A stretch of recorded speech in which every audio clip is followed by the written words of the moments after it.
Bismillahirrahmanirrahim. Assalamu alaikum. Welcome to Pass Education System. This is me Taimur Hassan and welcome to new series for you people. आप लोगों के entry test के लिए हम लेकर आए हैं एंट्री टेस्ट के शॉर्ट ट्रिक्स। हाँ जी, अगर आप लोगों ने कोई भी एंट्री टेस्ट देना है, नस्ट का हो जाए, आपका एनईटी जो एग्ज़ाम होते हैं, आपका यूईटी है, फास्ट है, जीकी है, प्यास का टेस्ट है, एनटीएस का टेस्ट है, सिंध वाले स्टूडेंट, एनईडी आप लोगों का, या मेहरान यूनिवर्सिटी का टेस्ट देना आप लोगों ने, या आप फेडरल में चले जाएं, इस्लामाबाद की जितनी यूनिवर्सिटीज़ हैं, तो पाकिस्तान की जितने टॉप यूनिवर्सिटीज़ हैं उनके एंट्री टेस्ट के शॉर्ट ट्रिक्स हम आप लोगों के लेके आए हैं इस प्लेटफॉर्म हमारे पास एजुकेशन सिस्टम के ऊपर। और अगर आप लोगों ने ये पूरी सीरीज़ को एंजॉय करना है, पूरी सीरीज़ के अंदर से सारी चीज़ें सीखनी है, अच्छे से पढ़नी है और फिर अपने एंट्री टेस्ट में बेहतरीन परफॉर्मेंस देनी है, तो अभी आप लोग यूट्यूब चैनल को सब्सक्राइब कर लें और बेल नोटिफिकेशन को ऑन कर लें, ताकि जैसे हम वीडियो अपलोड करें, शॉर्ट ट्रिक अपलोड करें, आपको फ़ौरन नोटिफिकेशन है और फ़ौरन से देख लें। अभी यह टाइम जल्दी से सब्सक्राइब करें, फिर मैं वीडियो को कंटिन्यू करते हैं।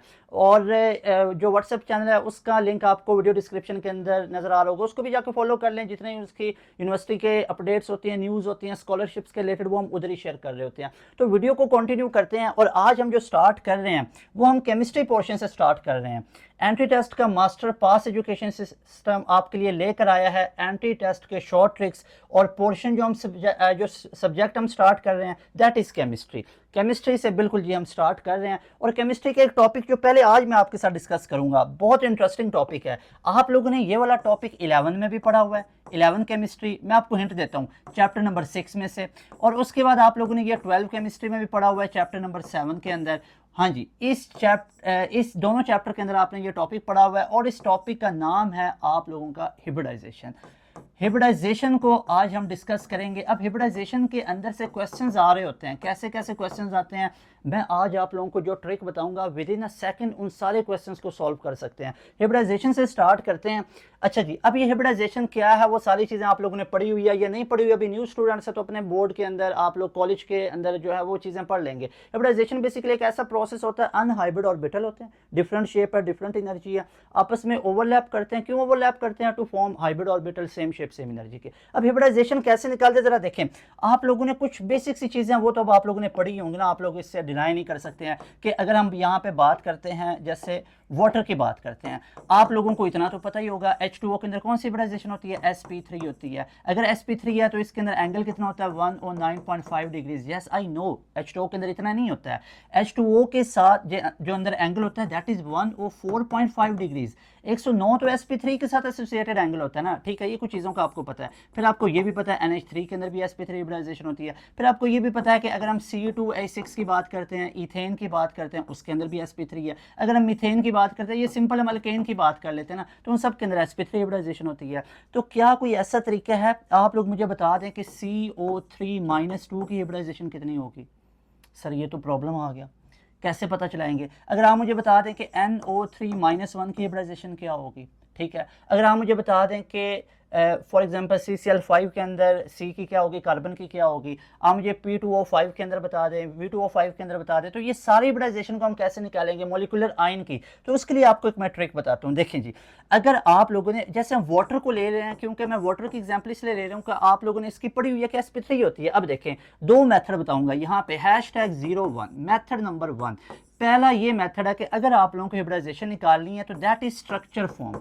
स्ट्रक्चर बिल्ड करेंगे भाईजान। स्ट्रक्चर कैसे बिल्ड करेंगे जरा देखें। मैं जैसे आपको वाटर की एग्जांपल बता रहा हूं, तो इसको जरा डिटेल के अंदर देखते हैं। देखें जी, अब ये हमारा जो रूल नंबर 1 है वो ये कहता क्या है। रूल नंबर 1 हमारे पास है कि अगर आप लोगों ने हिब्रिडाइजेशन निकालनी है तो आप जी कैलकुलेट करें। और ये हम कैसे निकालेंगे? ये हम निकालेंगे number of sigma bond, number of sigma bond plus lone pair of central atom, कि सेंट्रल एटम के जो लोन पेयर होंगे। जैसे अगर मैं आपसे कहता हूँ, फॉर एग्जांपल ले लेते हैं, जैसे अगर मैं आपसे कहता हूँ कि मुझे आप बताएं कि वाटर के H2O के अंदर ऑक्सीजन की क्या हिब्रिडाइजेशन होगी, स्टेट ऑफ हिब्रिडाइजेशन, तो हम जी कैलकुलेट करेंगे। जी का पहले ये चार्ट देख लें। अगर तो जी यहाँ पे लिखते हैं और आगे हमारे पास हिब्रिडाइजेशन आ जाती है, कैसे जरा देखें। अगर तो Z2 होगा तो sp हिब्रिडाइजेशन होगी, अगर Z3 होगा तो sp2 होगी, और अगर Z हमारे पास 4 निकल आया तो sp3 हिब्रिडाइजेशन होगी, ठीक है। इसके बाद अब टू सो ऑन है, आगे चल के आपको बताता हूँ। देखें, अब वाटर का स्ट्रक्चर हमें इसमें बनाना पड़ेगा ना, क्योंकि we have to find number of sigma bond. तो कैसे निकालेंगे? ऑक्सीजन है, साथ 2 हाइड्रोजन जुड़े हुए हैं, ठीक है। और आपको पता है ऑक्सीजन के पास 2 लोन पेयर होते हैं, तो यहाँ पे ये मैंने इसके 2 लोन पेयर इधर बना लिए, ये देखें ये 2 लोन पेयर हैं इसके पास। अब देखें every first bond is what, that is sigma bond, ये भी सिग्मा बॉन्ड है, ये भी क्या है, दैट इज सिग्मा बॉन्ड। तो अब देखें 2 सिग्मा बॉन्ड है, बिल्कुल ठीक है। ऑक्सीजन के पास सेंट्रल एटम ऑक्सीजन है, 2 लोन पेयर है, तो भाई 2 ही सिग्मा बॉन्ड है, 2 ही लोन पेयर हैं, तो जी कितना निकला, 4 निकला। If G is 4 hybridization will be sp3। मजा आया कि नहीं आया, सही से बताएं। तो वाटर के अंदर sp3 हिब्रिडाइजेशन है, sp3 हिब्रिडाइजेशन है, तो एंगल कितना होगा 109.5 degrees. But why there is angle of 104.5 degrees in water, because कि यहाँ पे लोन पेयर है ना, लोन पेयर रिपल्शन करेंगे तो एंगल बेंड हो जाता है, 109.5 से कम होकर 104.5 पे आ जाता है। ये चीज आपको ज्यादा अच्छे से और क्लियर होगी अगर आप अमोनिया की एग्जांपल देखते हैं। जरा देखें, अगर आप NH3 को देख लें, भाई NH3 के अंदर नाइट्रोजन, अब हमें पता है नाइट्रोजन के पास 1 लोन पेयर है, इसके अंदर मुझे नाइट्रोजन की निकाल के दिखा दें, कितनी हिब्रिडाइजेशन होगी, बहुत आसान है भाई, सिंपल सा फॉर्मूला कि आप लोगों ने स्ट्रक्चर ड्रॉ कर लेना है। अब यहाँ पे नाइट्रोजन अपने ये तीनों इलेक्ट्रॉन यहाँ पे शेयर करेगा, 1 लोन पेयर है इसके पास, तो चेक करें जी कैसे निकालेंगे, नंबर ऑफ सिग्मा बॉन्ड। यहाँ पे अब देखें नंबर ऑफ सिग्मा बॉन्ड कैसे हमें पता चलेगा, यहाँ से पता चलेगा, ये देखें every single bond is sigma bond, ये सिग्मा बॉन्ड है, ये सिग्मा बॉन्ड है और ये सिग्मा बॉन्ड है। तो कितना टोटल सिग्मा बॉन्ड है, 3। तो यहाँ पे मैं लिख लूंगा कि 3 सिग्मा बॉन्ड प्लस कितने लोन पेयर हैं, 1 लोन पेयर है, तो भाई जी कितना निकला, जी निकला 4। अगर जी 4 है तो हिब्रिडाइजेशन कौन सी होगी, sp3। अगर sp3 है तो एंगल कितना होगा 109.5 का। बट इस केस के अंदर एंगल हो जाएगा 107.5 डिग्रीज का, क्योंकि अमोनिया में 1 लोन पेयर है, थोड़ी रिपल्शन होगी, थोड़ा एंगल बेंड होगा। अच्छा जी, तो ये सारी चीजें आप लोगों ने याद रखनी है। इसके अलावा आप देखें, अगर मैं आपसे यहाँ पे कुछ और चीजें डिस्कस करता हूँ, जैसे फॉर एग्जांपल मैं जी नॉन कॉन्टेनिंग कंपाउंड की अगर मैं बात कर लेता हूँ, जैसे अगर मैं आपसे कहता हूँ भाई मुझे निकाल के दो XeF2 की निकाल के दो हिब्रिडाइजेशन, इसमें जी नॉन की निकाल के दो, मुझे XeO2F2 के अंदर निकाल के दिखाओ, तो इस तरह के अगर मैं XeO2F4 की मुझे निकाल के दिखाओ, तो इन सब कंपाउंड्स की अगर मैं आपसे कहता हूँ हिब्रिडाइजेशन मुझे निकाल के दिखाओ, या मैं आपसे कहता हूँ SiF6 की मुझे निकाल के दिखा दो, जैसे यहाँ पे देखें अगर मैं आपसे कहता हूँ सिलिकॉन की SiF6 के अंदर मुझे निकाल के दिखा दे, तो इन सब के अंदर अगर मैं आपसे कहता हूँ हिब्रिडाइजेशन मुझे निकाल के दिखा दें, या मैं आपसे कहता हूँ CO3-2 की निकाल के दिखा दें, PO4-3 की निकाल के दिखा दें, या इसी तरह NO3-1 की निकाल के दिखा दें, तो इनके स्ट्रक्चर्स तो बनाना मुश्किल हो जाएंगे ना, मुश्किल हो जाएंगे स्ट्रक्चर बनाना। तो इसलिए कुछ ऐसा शॉर्ट ट्रिक होना चाहिए, कोई एक ऐसी चीज़ होनी चाहिए कि हमें स्ट्रक्चर ना बनाना पड़े। तो यहाँ पे मैं मेंशन करूँगा #02 दूसरा शॉर्ट ट्रिक। अब वो क्या है, हमें अगर जी पता चल जाए, देखना ये एक चीज़ आपको याद रखनी है कि अगर हमें जी का पता चल जाए तो हम किसको पता लगा सकते हैं, हिब्रिडाइजेशन को पता लगा सकते हैं। कैसे, अगर तो Z2 होगा तो sp हिब्रिडाइजेशन होगी, अगर Z3 हमारे पास निकल आएगा तो sp2 हिब्रिडाइजेशन है, अगर Z4 निकल आया तो sp3 हिब्रिडाइजेशन है, अगर Z5 निकल आया तो sp3d हिब्रिडाइजेशन है, और अगर Z6 निकल आया तो sp3d2 हिब्रिडाइजेशन है। ठीक है, ऑक्टाहेड्रल ज्योमेट्री है इसकी, हमारे पास ट्रायंगुलर बाइपिरामिडल है, इसकी टेट्राहेड्रल है, इसकी हमारे पास लीनियर ज्योमेट्री है, और इसकी ट्राइगोनल प्लेनर है, जो sp2 है ट्राइगोनल प्लेनर है। अच्छा जी, अब इन सब की ज्योमेट्रीज और एंगल का हमें पता है, इसमें 180 120 का है, इसमें 109.5 है, इसमें एंगल 90 का भी है 120 का, और इसमें सारे 90 के एंगल है। अच्छा जी, अब यहाँ पे देखें दूसरा ट्रिक है जी निकालना। भाई अब जी कैसे निकालेंगे, जरा सोचें जी कैसे निकाल सकते हैं। मैं आपको एक ट्रिक बताता हूँ, ये आपको याद रखना पड़ेगा। देखें अब वो ट्रिक ये है कि अगर हमें जी निकालना तो हम कैसे निकाल सकते हैं। जैसे मैं बात यहाँ पे करता हूँ वाटर की एग्जांपल ले लेते हैं ना, क्योंकि उसको तो हमें पता है sp3 होती है, ताकि हमारी बात फुलफिल तो हो जाए कि वाकई इसके अंदर sp3 है या नहीं है। तो वाटर की एग्जाम्पल लेते हैं विदाउट विदाउट ड्राइंग स्ट्रक्चर। अच्छा जी, अब जी कैसे कैलकुलेट करेंगे, ये शॉर्ट ट्रिक याद रखें। जी निकालने का शॉर्ट ट्रिक है हाफ, ठीक है, नंबर ऑफ वैलेंस इलेक्ट्रॉन किसके, ऑफ सेंट्रल एटम। ध्यान से देखना है, बल्कि एक काम करते हैं ना, ये शॉर्ट ट्रिक तो मैं आपको अगले पेज पे लिख कर देता हूँ ना, ज़्यादा अच्छा होगा। ये देखें, अब ये शॉर्ट ट्रिक आप लोगों ने याद रखना है कि जी निकालने का, जी कैसे निकालेंगे, हाफ और आगे नंबर ऑफ वैलेंस इलेक्ट्रॉन किसके, ऑफ सेंट्रल एटम, जिसकी वो हम निकालने जा रहे हैं हिब्रिडाइजेशन, सेंट्रल एटम के वैलेंस इलेक्ट्रॉन प्लस करना है एनी नेगेटिव चार्ज, कोई भी नेगेटिव चार्ज है उसको आपने प्लस करना है, ये चीज़ आप लोगों ने याद रखनी है। ठीक है, फिर माइनस करना है एनी पॉजिटिव चार्ज, कोई भी पॉजिटिव चार्ज है उसको माइनस करना है, और प्लस आपने करने हैं मोनोवैलेंट एटम। अब मोनोवैलेंट एटम क्या होते हैं भाई, कोई कंफ्यूज नहीं होना, यहाँ पे मैं लिख रहा हूँ मोनोवैलेंट एटम कौन कौन से होते हैं। आपका हाइड्रोजन है, फ्लोरीन है, क्लोरीन है, ब्रोमीन है,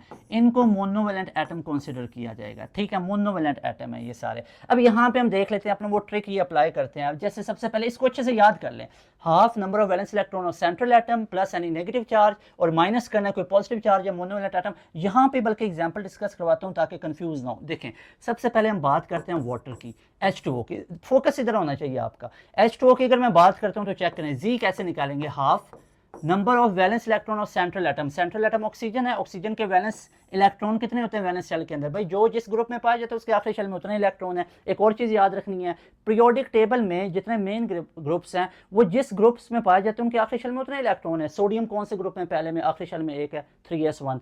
अगर हम ब्रिलियम मैग्नीशियम की बात करते हैं, सेकंड में आखिरी शेल में 2 होंगे। एल्यूमिनियम वगैरह, गैलियम वगैरह आखिरी शेल में 3 है, तीसरे ग्रुप में है। भाई नाइट्रोजन फास्फोरस को देख लो, 5वें ग्रुप में, आखिरी शेल में 5 इलेक्ट्रॉन है। ऑक्सीजन सल्फर को देख लो, आखिरी शेल में कितना इलेक्ट्रॉन है, 6 छठे ग्रुप में है। और helium, neon, argon, krypton, xenon, radon को देख लें, आखिरी शेल में 8 है, because they are in 8 group, वो 8A के अंदर है। तो इसी तरह अब ऑक्सीजन कौन से ग्रुप में, छठे पे भी आखिरी शेल में 6 इलेक्ट्रॉन होंगे। बिना सोचे समझे इसके आखिरी शेल में 6 इलेक्ट्रॉन आ गए। अच्छा जी, इसके बाद देखें प्लस हमने क्या करना है, नेगेटिव चार्ज, कोई नेगेटिव चार्ज है नहीं है, कोई पॉजिटिव वो भी नहीं है। मोनोवैलेंट एटम कितने हैं, 2 हैं, तो 2 आ गए। तो 6 + 2 कितना होता है, 8, 8/2 कितना आता है, 4। Yes, G is equal to 4। सही से बताएं, मजा आया कि नहीं आया। ठीक है, तो Z4 निकला। If Z is 4, hybridization will be sp3 angle कितना होगा, 109.5 degrees, but in case of water it will be 104.5 degrees. भाई याद रखना है, अगर वो आ जाए ना पूछे पेपर में कि वाटर में एंगल कितना, तो 109 पे टिक नहीं लगानी, 104.5 डिग्री पे लगानी है। चले, बाकी मैं आपको आइन के निकाल के दे देता हूँ, बाकी आप लोगों की असाइनमेंट देता हूँ, खुद करनी है आप लोगों ने। और मुझे कमेंट सेक्शन के अंदर आप लोगों ने बताना है हिब्रिडाइजेशन निकाल के, ठीक है, बताना है कि सर इसका ये हिब्रिडाइजेशन निकला है। देखें जी, अब हम बात कर लेते हैं जैसे NO3-1 की। इसके अंदर हम निकालेंगे नाइट्रोजन की। कैसे निकालेंगे, जी कैलकुलेट बस करना है। जी निकलेगा हाफ, सेंट्रल एटम कौन सा, नाइट्रोजन, 5वें ग्रुप में, आखिरी शेल में 5 electron, plus any negative charge, बिल्कुल -1 है तो उसको प्लस कर देंगे। मोनोवैलेंट एटम है, कोई नहीं है, तो ये देखें 5 1 6 6/2 करेंगे तो 3 आ जाएगा। तो जी कितना निकला है, 3 निकला है। If G is 3, hybridization will be sp2 है, तो इसकी ज्योमेट्री कैसी होगी और एंगल कितना होगा, एंगल विल बी 120 डिग्रीज, और ज्योमेट्री कैसी होगी, ट्राइएंगुलर प्लेनर। ठीक है, एक ही प्लेन के अंदर ट्राइएंगल बन रही होगी, चलें जी, इसके बाद अब हम डिस्कस करते हैं कोई और एग्जांपल, जैसे CO3-2। इसके अंदर निकालते हैं कार्बन की। कैसे निकालेंगे, जी निकालना है। जी निकलेगा हाफ, सेंट्रल एटम कार्बन, आखिरी शेल में 4 इलेक्ट्रॉन, प्लस यानी नेगेटिव चार्ज, कोई है इसमें नेगेटिव चार्ज, बिल्कुल है, -2 है तो उसको प्लस कर लेंगे। कोई मोनोवैलेंट एटम है, कोई सी नहीं है, सच है। इसके भी कितना निकला है, 3 निकल आया, तो कितनी आएगी हिब्रिडाइजेशन विल बी sp2। और सारी चीज़ों का आपको पता है, इसकी ज्योमेट्री होगी एंगल 120 का, ज्योमेट्री होगी triangular planar. So that was all about your 2 days short trick. आज की डेट के अंदर ये आपका शॉर्ट ट्रिक था for your chemistry lecture, for your chemistry subject. और इंशाल्लाह इसी तरह के मज़े के कॉन्सेप्ट्स, मज़े के शॉर्ट ट्रिक्स लेके आएंगे सिर्फ एक प्लेटफॉर्म, पास एजुकेशन सिस्टम पे। इसको अभी चैनल को सब्सक्राइब कर लें, अपने दोस्तों के साथ शेयर करें। और अगर ये पूरी सीरीज़ को एंजॉय करना है, ये पूरी शॉर्ट ट्रिक से भरी हुई एक हमारी प्लेलिस्ट होगी, इसको आपने एंजॉय करना है, इसको समझना है, ये सारे कॉन्सेप्ट मज़े के अपनी बोर्ड की तैयारी साथ करें और साथ इन चीज़ों पर फोकस करें और पाकिस्तान में बहुत बेहतरीन परफॉर्मेंस दें, पाकिस्तान में रह के पाकिस्तान का नाम रोशन करें। इंशाल्लाह ताला बहुत दुआएं आप लोगों के लिए। अस्सलाम वालेकुम, अल्लाह हाफिज़।